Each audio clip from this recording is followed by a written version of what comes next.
പഠനത്തിലും നിരീക്ഷണത്തിലും നിങ്ങൾ നോക്കും, മൊയ്തീൻ ഷെയ്ഖിന് പ്രാധാന്യം കുറഞ്ഞു വരികയാണ് കേരളത്തിലെ മുസ്ലിം ഉമ്മത്തില്. ചിന്തിക്കാൻ വേണ്ടിയാ പറയുന്നത്.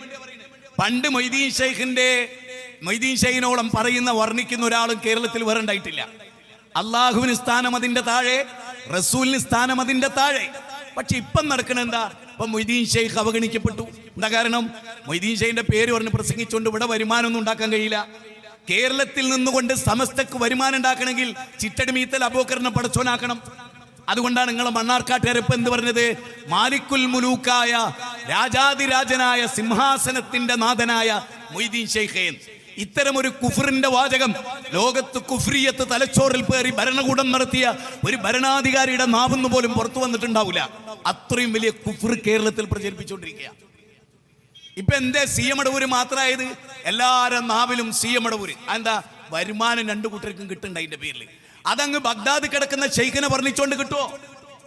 തീക്കുണ്ടാരത്തുനിന്ന് രക്ഷപ്പെടുത്തി നല്ല ഉറപ്പ് പറഞ്ഞ ഇബ്രാഹിം നബിന്റെ മാത്തം ഇങ്ങനെ പ്രസംഗിച്ചാൽ ഇബ്രാഹിം നബിന്റെ പേരിൽ പിരിവ് കിട കിട്ടുമോ? കാരണം ഇബ്രാഹിം നബിന്റെ കബർ കിടക്കുന്നത് ഒബ്രോളിലാണ്. അവിടെ പൈസ വേണം, അവിടെ കാന്തപുരത്തിന് കിട്ടുമോ? ചിന്തിക്കണം. ഇത് ചിന്തിക്കേണ്ടത് APK സുന്നികളാ. ഇത് വരുമാനമാണ്. യാ അയ്യുഹല്ലദീന ആമനൂ ഇന്ന കസീറൻ മിനൽ അഖ്ബാരി വറുഹ്ബാൻ ലയഅകുലൂന അംബാലൻ നാസ് ബിൽ ബാത്തിൽ വയസുദ്ദൂന അൻ സബീലില്ലാഹ്. ഈ വാചകം ശരിക്കും ഓർത്തോളി. ഞങ്ങൾ ഒരാളെയും ചൂഷണം ചെയ്യാറില്ല. ഏതെങ്കിലും ഒരു മരണ വീട്ടിൽ ഖുർആൻ ഓതി പൈസ വാങ്ങാറില്ല. മരണ വീട്ടിൽ 3, 4, 10, 15, 40 കൊല്ലവർഷവും ആഘോഷിക്കുന്ന പരിപാടി ഞങ്ങൾക്കില്ല. അനങ്ങിയാൽ പൊറാട്ട എന്ന് പറയുന്ന പോലെ തൊട്ടതിനും പിടിച്ചതിനും ജനങ്ങളിൽ നിന്ന് പണം കൈപ്പറ്റുന്നൊരവസ്ഥ ഞങ്ങൾക്കില്ല. 9-ാം അധ്യായം 34-ാമത്തെ വചനമാണ്. അതുകൊണ്ട് ഞാൻ ഇവിടെ ഉള്ളവരോട് പറയാണ്, ഒരു ഭാഗത്ത് പടച്ചവന്റെ മതം, മറുഭാഗത്ത് പൗരോഹിത്യത്തിന്റെ മതം. പൗരോഹിത്യത്തിന്റെ മതം ജനങ്ങളെ അടക്കി വായുന്ന ഒരു ലോകത്ത്, ഭൂരിപക്ഷം ശിർക്കിന്റെ കുഫറിന്റെ പിന്നാലെ പോകുന്ന ലോകത്ത്, കല്ലും മുള്ളും മുരടും മൂർഖൻ പാമ്പും കാഞ്ഞിരക്കുറ്റിയും ആൽത്തറുകളും അക്ബറുകളും ജാറങ്ങളും പുണ്യപുഷ്പങ്ങളും മണ്ഡപങ്ങളും ശ്രീകോവിലുകളും ആൽത്താരകളും സൂര്യനും ചന്ദ്രനും മലക്കുകളും ജിന്നുകളും അമ്പിയാക്കളും ഔലിയാക്കളും ദേവിമാരും ബീവിമാരും ആരാധിക്കപ്പെടുന്ന ലോകത്ത്, പെരിച്ചായി മുതൽ ഇങ്ങോട്ട് അങ്ങ് പശു വരെ ആരാധിക്കപ്പെടുന്ന ലോകത്ത്, കല്ലും മുള്ളും ആരാധിക്കപ്പെടുന്ന ലോകത്ത് മനുഷ്യരോട് പറയാൻ, ഇതിനെയൊക്കെ സൃഷ്ടിച്ച സൃഷ്ടാവുണ്ടെന്ന് പറയാൻ, ഖലഖസ്സമാവാതി ബിഗൈരി അമദിൻ തറൗനഹാ വഅൽഖാ ഫിൽ അർളി റവാസി അൻ തമീദ ബികും വബസ ഫീഹാ മിൻ കുല്ലി ദാബത്തിൻ ഫഅൻസൽനാ മിനസ് സമാഇ മാഅ ഫഅംബത്നാ ഫീഹാ മിൻ കുല്ലി സൗജിൻ കരീം ഹാദാ ഖൽഖുല്ലാഹ് ഫഅറൂനി മാദാ ഖലഖല്ലദീന മിൻ ദൂനി بل الظالمون في ضلال مبين فلينظر الإنسان إلى طعامه أنا سببنا الماء صبا ثم شققنا الأرض شقا فأنبتنا فيها حبا وعنبا وقضبا وزيتونا ونخلا وحدائق غلبا وفاكهة وأبا متاعا لكم ولأنعامكم فلينظر الإنسان مما خلق من ماء دافق يخرج من بين الصلب والترائب يا أيها الإنسان ما غرك بربك الكريم الذي خلقك فسواك فعدلك في أي سورة ما شاء ركبك خلقا من بعد خلق ظلمات ثلاث ذلكم الله ربكم له الملك والذين تدعون من دون الله. നോക്കൂ, വിശുദ്ധ ഖുർആൻ എത്ര കൃത്യമായി വ്യക്തമായി മനുഷ്യ ജീവിതത്തെ ഇത് പഠിപ്പിച്ചു.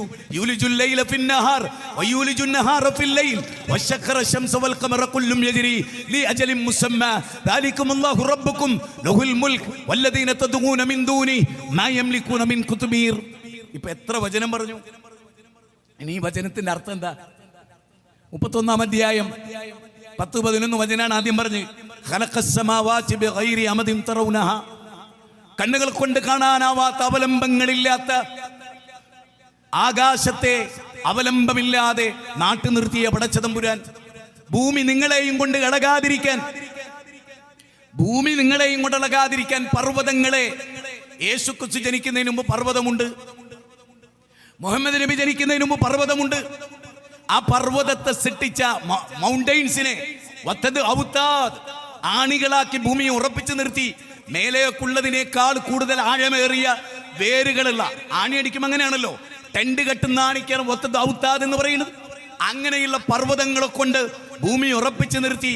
ആകാശത്തിന്റെ കർമ്മേകീറുകളെ ഘനീഭവിപ്പിച്ച് ഭൂമിയുടെ പ്രതലത്തിൽ മഴ ചൊരിഞ്ഞ് സസ്യലതാദികളെ മുളപ്പിച്ചു. ഇനബം വഖൽബം വസൈതൂനം വനഖ്ല വഹദായിക ഉൽബ വഫാകിയതും വഅബ്ബ. അതേ ഉള്ളികൾ തന്നു. വബസ്ലിഹ വഖിസായിഹ വഫൂമിഹ. എല്ലാം തന്നു. പച്ചക്കറികൾ തന്നു. അതുപോലെ പല വിഭവങ്ങളും തന്നു. പയറുവർഗ്ഗങ്ങൾ തന്നു. ജീവിക്കാൻ ആവശ്യമായ മന്നയും സൽവയും തന്നു. ഭൂമിയുടെയും ആകാശത്തിന്റെയും ഇടയിൽ നിങ്ങൾക്ക് വേണ്ടി ഖലഖലകും മാ ഫിൽ അർളി ജമീഅ സൂറത്ത് ബഖറ 29 നിങ്ങൾക്ക് വേണ്ടി ഇതൊക്കെ സൃഷ്ടിച്ചു. അങ്ങനെയുള്ളൊരു പടച്ചവനെ പരിചയപ്പെടുത്താനാണ് തസ്ബീഹ് സമ്മേളനം എന്ന് ഞാൻ ഉറച്ചു വിശ്വസിക്കുന്നു. നിങ്ങൾ പ്രവാചകന്മാരുടെ മുജാഹിദുകളെ, നിങ്ങൾക്ക് എന്നോടൊന്നും തോന്നരുത്. പ്രവാചകന്മാരുടെ പ്രബോധനം ഖുർആനിൽ നിന്ന് പ്രസംഗത്തിലൂടെയല്ല, വായിച്ചിട്ട് പഠിക്കണം. ഇഖ്റ നമ്മളോട് ആദ്യം പറഞ്ഞു, വായിക്കടോ, വായിക്കുകയെന്ന്. അന്താരാഷ്ട്ര ബുക്ക് ഫെയറിൽ ഷാർജയിൽ പോയപ്പോ ഒരു നിധി കിട്ടിയ പോലെയാണ് ഓരോ പുസ്തകം കയ്യിലെടുത്തത്. ഓരോ പുസ്തകങ്ങളും വായനയെ അത് നിസ്കരിക്കാനല്ല അള്ളാഹ് ആദ്യം പറഞ്ഞത്. ഒരാൾക്ക് നിസ്കാരം നഷ്ടപ്പെട്ടാലുള്ള കുറ്റബോധം ഒരു ദിവസം ഒരു പുസ്തകം വായിച്ചിട്ടില്ലേ ഉണ്ടാവണം. കാരണം ഖുർആൻ തന്നെ പറയണമെന്നറിയോ, അല്ലദീന യത്ലൂന കിതാബല്ലാഹി വഅഖാമുസ്സലാ, കിതാബ് വായിച്ചിട്ട് നിസ്കരിച്ചാൽ മതി. സുബൈന്റെ മുമ്പ് ഒരു കിതാബ് വായന, ലൗഹറിന്റെ മുമ്പ് ഒരു കിതാബ് വായന, അസറിന്റെ മുമ്പ് ഒരു കിതാബ് വായന. കാരണം അല്ലാഹു പറയുന്ന അല്ലദീന യത്ലൂന കിതാബല്ലാഹി വഅഖാമുസ്സലാ വഅൻഫിഖൂ മിമ്മാ റസഖനാഹും സിർറൻ വഅലാനിയ 35-ാം അധ്യായം 29-ാമത്തെ വചനം. 33-ാം അധ്യായം 34-ാമത്തെ വചനം. നിന്റെ ഭവനത്തിൽ വെച്ച് ഞാൻ സഹോദരിമാരോട് പറയാൻ, നിങ്ങളുടെ വീടുകളിൽ ഖുർആനും സുന്നത്തും ഉണ്ടാകണം. അതിന്റെ ഓർമ്മകളായിരിക്കണം നിങ്ങളുടെ മക്കളിൽ. അല്ലാതെ പങ്കജുദാസിന്റെ ഗസലോ കോമഡികളോ പുതിയ സിനിമകളോ ഒന്നുമല്ല. നിങ്ങളുടെ മക്കളുടെ നാവുകളിൽ തത്തിക്കളിക്കേണ്ടത് ഖുർആനിന്റെ വചനമാണ്. നിങ്ങളുടെ കൽബിൽ രോമാഞ്ചം ഉണ്ടാക്കേണ്ടത് ഖുർആനാണ്. അതുകൊണ്ടാണ് ഫബിദാലിക ഫൽയഫ്റഹു വഖൈറും മിമ്മാ യജ്മഊൻ. സമ്പാദിച്ചു കൂട്ടുന്നതിൽ ഏറ്റവും വലിയ സമ്പാദ്യം ഖുർആനാണ് എന്ന് 10-ാം അധ്യായം സൂറത്ത് യൂനുസിലെ 57-58 പറയുന്നത്. ഖുൽ ബിഫളില്ലാഹി വബിറഹ്മതിഹി ഫബിദാലിക ഫൽയഫ്റഹു. വല്ലാത്തൊരു വാക്കാണ്. ലൗ അൻസൽനാ ഹാദൽ ഖുർആൻ അലാ ജബലിൻ റഅയ്തഹു ഖാശിയൻ മുതസദ്ദിഅൻ മിൻ ഖശിയത്തില്ലാഹ്. 59-ാം അധ്യായം 21-ാമത്തെ വചനം. ഇതൊരു പർവ്വതത്തിന്റെ മുകളിൽ ഇറക്കിയെങ്കിൽ ഞാൻ വിചാരിക്കും വമിനന്നാസി വദ്ദവാബി വല്ലനാമി മുഖ്തലിഫുൻ അൽവാനുഹു കദാലിക ഇന്നമാ യഖ്ഷല്ലാഹ മിൻ ഇബാദിഹിൽ ഉലമാ. 35-ാം അധ്യായം സൂറത്ത് ഫാത്തിർ 28-ാമത്തെ വചനം. അതിൽ പറയുന്നത് എന്താണ്? നിറവർണ്ണങ്ങളുടെ വൈവിധ്യതകളില്ലേ, ആ വൈവിധ്യ റോഡ് തന്നെ ചോപ്പും കറുപ്പും അല്ലാഹ് അന്നേ പറഞ്ഞതാ. റോഡുകളുടെ വൈവിധ്യം, വഴിയാത്രകളുടെ വൈവിധ്യത, മനുഷ്യന്റെ നിറത്തിലെ വ്യത്യാസം, ചെടികളിലെ വ്യത്യാസം, ഒരേ സ്ഥലത്ത് വെള്ളവും വളവും തളച്ചിട്ട് അവിടെ ഉണ്ടാകുന്ന ഫ്രൂട്ടിന്റെ രുചിഭേദങ്ങൾ, വല്ലാത്ത മുഖ്തലിഫൻ അൽവാൻ, വല്ലാത്തൊരു അത്ഭുതമല്ലേ അത്. ഒരു ഫ്രൂട്ട് കട കണ്ടാൽ എന്തോ ഒരു സന്തോഷ. അവിടെയുള്ള നിറവർണ്ണങ്ങളുടെ ഓരോന്നിന്റെ ഉള്ളിലെ ടേസ്റ്റും അത് കാണുമ്പോൾ തന്നെ നമ്മുടെ മനസ്സിൽ വരുന്നു. കാരണം അത് നമ്മൾ രുചിച്ചവരാണ്. ഇനി ഞാൻ ചോദിക്കുന്നത്, ഇതൊക്കെ നൽകി അള്ളൊരു ചോദ്യം ചോദിക്കണ്ടേ, പള്ളി എന്തൊരു ഇൻസാന മിമ്മ ഖുലിഖ്, നീ സൃഷ്ടിക്കപ്പെട്ടതിനെ കുറിച്ച് ചിന്തിച്ചിട്ടുണ്ടോ? നിന്റെ നെഞ്ചലുകളുടെയും വാരിയല്ലുകളുടെയും ഇടയിൽ സെമിനൽ വെസിക്കിളിൽ നിന്ന് ആ ഇന്ദ്രിയത്തിന്റെ പ്രവാഹമുണ്ടായി. അവസാനം അത് വളർന്നു. സുമ്മാ നുത്ഫത, അത് നുത്ഫത്തായി. خلقنا المضغة عظاما فقصرنا العظام لحما ثم أنشأناه خلقا آخر خلقا من بعد ظلمات خلقا من بعد خلق في ظلمات ثلاث ذلكم الله ربكم. ഒരു ഘട്ടത്തിന് ശേഷം ഒരു വട്ടം 3 ഇരുട്ടറകൾക്കുള്ളിൽ മാതാവിന്റെ ഉദരം, ഗർഭപാത്ര ഭിത്തി, ആംനിയോ കോറിയോൺ പാട, 3 ഇരുട്ടറ. ഇതറിയാത്ത കാലത്ത് റസൂൽ സല്ലല്ലാഹു അലൈഹി വസല്ലം ഇത് ഓതി തരുന്നത് 39-ാം അധ്യായം 6-ാമത്തെ വചനം, 23-ാം അധ്യായം 12 മുതൽ 16 വരെയുള്ള വചനമാണ്. എന്നിട്ട് നിങ്ങളെ സൃഷ്ടിച്ചു, അഹ്സന തഖ്വീമായി സൃഷ്ടിച്ചു. 95-ാം അധ്യായം 5-ാമത്തെ വചനം. അതുകൊണ്ട് തന്നെ നിങ്ങളൊരു ബെറ്റർ സൃഷ്ടിയാണ്. വലഖദ് കറംനാ ബനി ആദം, 17-ാം അധ്യായം 70-ാമത്തെ വചനമാണ്. ആദം സന്തതികളെ ആദരിച്ചു. വകസീറൻ മിമ്മൻ ഖലഖനാ തഫ്ളീലാ വഫളൽനാഹും അലാ കസീറിൻ മിമ്മൻ ഖലഖനാ തഫ്ളീലാ. സൃഷ്ടിച്ച ജീവവർഗങ്ങളിൽ നിങ്ങൾക്ക് ബുദ്ധി നൽകി. 78 സ്ഥലത്ത് നിങ്ങൾ ചിന്തിക്കുന്നില്ലേ എന്നുള്ള ചോദിച്ചു. 17 സ്ഥലത്ത് ഉലായിക ഉലുൽ അൽബാബ് എന്ന് പറഞ്ഞു. 180 സ്ഥലത്ത് നിങ്ങൾ സൂക്ഷിച്ച് ജീവിക്കണം എന്ന് പറഞ്ഞു. 280 ഹറാമുകളെ കുറിച്ച്, 280 ഹലാലുകളെ കുറിച്ച് 1000 കഥകൾ, 1000 ഉപമകൾ എല്ലാം ഖുർആനിലുണ്ട്. ആ ഖുർആനിനെ അടുത്തറിയാനാണ് ജനങ്ങൾ നമ്മൾ ക്ഷണിക്കുന്നത്. അലിഫ് ലാം റാ കിതാബുൻ അൻസൽനാഹു ഇലൈക ലിതുഖ്രിജന്നാസ മിനദ്ദുലുമാതി ഇലന്നൂർ. ഇരുട്ടിൽ നിന്ന് മാനവതയെ, മനുഷ്യരെ വെളിച്ചത്തിലേക്ക് കൊണ്ടുവരാൻ. ഓ മസ്ദുമാ സദ്ഗമയ, നിങ്ങൾ നോക്കൂ, അമൃതം ഗമയ, ഇരുട്ടിൽ നിന്ന് വെളിച്ചത്തിലേക്ക്, അസത്യത്തിൽ സത്യത്തിലേക്ക്, ഈ ലോകത്തിലെ നശ്വര ജീവിതത്തിൽ നിന്ന് അനശ്വരമായ അമരത്വത്തിലേക്ക് ദൈവമേ നീ ഞങ്ങളെ കൈപിടിച്ചുയർത്തണേ എന്ന ആർഷഭാരതത്തിന്റെ പ്രാർത്ഥന. മനുഷ്യരെ സ്നേഹിക്കുന്നിടത്താണ് ദൈവത്ത് പൂക്കുക. ഉറപ്പിച്ചോ, നിങ്ങളൊരു കിഡ്നി പോയാൾക്ക് പൈസ കൊടുക്കണ്ടല്ലോ, നല്ലത് തന്നെ, നല്ലത് തന്നെ. കിഡ്നിയൊക്കെ കിട്ടിയാൽ 35 കൊല്ലം ബിംബത്തെ ആരാധിച്ച് ജീവിക്കണമെങ്കിലേ അയാൾക്ക് നമ്മളോട് ഏറ്റവും വലിയ വെറുപ്പെന്താ ഉണ്ടാകാറിയോ? കിഡ്നിയൊക്കെ ദുനിയാവിൽ ജീവിക്കാനായിരുന്നു, പരലോകത്ത് ജീവിക്കാൻ ആവശ്യം തൗഹീദായിരുന്നു. നിങ്ങളെ കയ്യിലുണ്ടായിരുന്നു, അത് തന്നില്ല. നിങ്ങൾ വലിയ പിരിവൊക്കെ എടുത്ത് എല്ലാവരും തന്നു. ചിന്തിച്ചോളിട്ടോ, പോയിന്റ് മറക്കണ്ട. ജീവകാരുണ്യം എന്ന് പറയുമ്പോൾ നമുക്ക് വലിയ അലിച്ചില്ല. ലോകത്തിലെ ഏറ്റവും വലിയ ജീവകാരുണ്യം എന്താ അറിയോ? ശിർക്കില്ലാത്തൊരു ലോകത്തെ സൃഷ്ടിക്കാൻ വേണ്ടി ഒരുത്ത മെനക്കേട്ടാൽ ഓനാണ് ലോകത്തിലെ ഏറ്റവും വലിയ കാരുണ്യമുള്ള നാം ഖുർആൻ പറയുന്നത്. അള്ളാഹുവിന് ഏറ്റവും ഇഷ്ടാരോടാ നിങ്ങൾ ചോദിക്കും റബ്ബിനോട്. റബ്ബ് ഖുർആനിൽ പറയണേ, എന്റെ നാമം വാഴ്ത്തുന്ന ആരാണോ, എന്റെ ഏകത്വം ഉദ്ഘോഷിക്കുന്ന ആരാണോ ആ വ്യക്തി. വ്യഭിചാരം സാർവത്രികമായ ഒരു ലോകത്ത് വ്യഭിചാരത്തിനെതിരെ പ്രസംഗിക്കണം. അങ്ങനെ പ്രസംഗിക്കുന്ന ഒരു പ്രാസംഗികനേക്കാൾ സിനയെക്കുറിച്ച്, റിബയെക്കുറിച്ച്, പലിശയെക്കുറിച്ച് പ്രസംഗിക്കുന്നവനേക്കാൾ അള്ളാഹ്ക്ക് ഇഷ്ടം തൗഹീദ് പറയുന്നവനെയാണ്. എന്താ തെളിവ്? ഞാൻ നേരത്തെ ഓതിയ ആയത്ത്, വമൻ അഹ്സനു ഖൗലൻ മിമ്മൻ ദആ ഇലല്ലാഹ് ഖുൽ ഹാദിഹി സബീലി. പറയൂ നബിയേ, ഇതാണ് എന്റെ മാർഗം. അദൂ ഇലല്ലാഹ്, ഞങ്ങൾ നിങ്ങളെ അല്ലാഹുവിലേക്ക് ക്ഷണിക്കുന്നു. ഖബറിലേക്കല്ല, ദർഗകളിലേക്കല്ല, ഉള്ളാളത്തേക്കല്ല, ഭീമാവുമ്മിച്ചയുടെ അടുത്തേക്കല്ല. പിന്നെ ഇങ്ങോട്ട് ക്ഷണിക്കുന്നത് ലോകത്തിന്റെ സിട്ടാവിലേക്ക്. ചന്ദ്രന്റെ നിലാവലകൾ ഏതൊരു നാഥനാണോ തരുന്നത്, ഈ അർദ്ധചന്ദ്രനെ ചൂണ്ടിക്കൊണ്ട് ഞാൻ പറയുന്നു, ഇതിന്റെ നാഥനെ വശംസു തജ്രി ലിമുസ്തഖറില്ലഹ ദാലിക തഖ്ദീറുൽ അസീസിൽ അലീം വൽ ഖമറ ഖദ്ദർനാഹു മനാസില വൽ ഖമറ ഖദ്ദർനാഹു മനാസില. അല്ലാഹുവിന്റെ പ്രയോഗമാണ്. ചന്ദ്രൻ അതിന്റെ വൃദ്ധിക്ഷയങ്ങൾ താണ്ടി അതൊരു തേങ്ങാപ്പൂട് പോലെയായി തിരിച്ചു സഞ്ചരിക്കുന്ന ആ സഞ്ചാരമുണ്ടല്ലോ, ആ സഞ്ചാരത്തെ, സഞ്ചാരപഥത്തെ അതിന്റെ ഓർബിറ്റലുകളിൽ ഒരു സ്വിമ്മിംഗ് മോഷനായി സൂര്യന്റെ ചലനത്തെ സൃഷ്ടിച്ചു എന്ന് സൂറത്ത് യാസീൻ 36-ാം അധ്യായം 38-39 വചനങ്ങൾ പറയാൻ. വേദനിക്കും.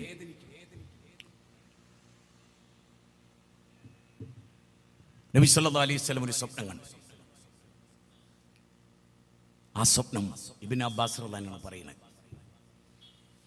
ആ സ്വപ്നത്തിൽ നബി പ്രവാചകന്മാരെയാണ് കാണുന്നത്, അവരുടെ കൂടെയുള്ള അനുയായികളെ. ഒരു പ്രവാചകൻ, ആരുമില്ല അദ്ദേഹത്തിന്റെ കൂടെ, അങ്ങനെയുള്ള പ്രവാചകന്മാർ. 2-3 ആളുകളുള്ള പ്രവാചകന്മാർ, വളരെ ചുരുങ്ങിയ ആളുകളുള്ള ആളുകൾ, പിന്നെ വളരെ കൂടുതൽ ആളുകളുള്ള ഒരു നബീനെ കണ്ടു. മുഹമ്മദ് നബി സല്ലല്ലാഹു അലൈഹി വസല്ലം വിചാരിച്ചു അത് എന്റെ വിഭാഗമായിരിക്കും. അവൻ നബിയോട് പറയപ്പെട്ടു, നബിയേ, അത് മൂസാ അലൈഹിസ്സലാമിന്റെ ഖൗമാണ്. നിങ്ങൾ കഴിഞ്ഞാൽ ഏറ്റവും കൂടുതൽ അനുയായികളുള്ള പ്രവാചകൻ മൂസാ അലൈഹിസ്സലാത്തു വസ്സലാം. അതാ ചക്രവാളത്തിലേക്ക് നോക്കൂ നബിയേ. നബി അങ്ങോട്ട് നോക്കി, അവിടെ ഒരു വലിയ ജനസഞ്ചയം. മറുഭാഗത്തെ ചക്രവാളത്തിലേക്ക് നോക്കൂ നബിയേ. അവിടെയും പ്രവാചകൻ നോക്കി, അവിടെയും വലിയൊരു ജനസഞ്ചയം. എന്നിട്ട് പറഞ്ഞു, ഇവർ നിന്റെ അനുയായികളാണ്. ഇവരിൽ 70,000 ആളുകൾ ബിഗൈരി ഹിസാബിൻ വലാ അദാബിൻ, ശിക്ഷയോ വിചാരണയോ കൂടാതെ ഇവരിൽ 70,000 ആളുകൾ സ്വർഗത്ത് പോകും. അറു പക്ഷികളെ വെച്ച് കൈനോട്ടം നടത്താത്ത, അതുപോലെ ജ്യോത്സ്യനെ സമീപിക്കാത്ത, വാലാ റബ്ബിഹി യതവക്കലൂൻ, പടച്ചവനിൽ തവക്കുൽ ചെയ്ത ആളുകൾ അവർ സ്വർഗത്തിലാണ്. ഇത് ജനങ്ങളോട് പറയണ്ടേ? ഉക്കാശ മുൻകടന്ന ഈ വിഷയം ജനങ്ങളോട് പറയണ്ടേ? ആര് പറയും? നമ്മൾ പറയണം. നമ്മുടെ സ്നേഹം എന്നത് അതായിരിക്കണം. റോട്ടിൽ വീണ് കിടക്കുന്ന ഒരുത്തനെ രക്ഷപ്പെടുത്തുന്നു, സൈഡ് സ്റ്റാൻഡ് തട്ടാതെ ഒരു ടീ വീലർ പോയാൽ അവന്റെ ജാതിയും മതവും നമ്മൾ നോക്കാറില്ല. സൈഡ് സ്റ്റാൻഡ് തട്ടിയിട്ടില്ല എന്ന് പറയും. സ്നേഹമാണത്. എങ്കിൽ ആർത്തിരമ്പുന്ന ആ തിരമാല കണക്കെ അഗ്നിസ്ഫുലിംഗങ്ങൾ വീഴുന്ന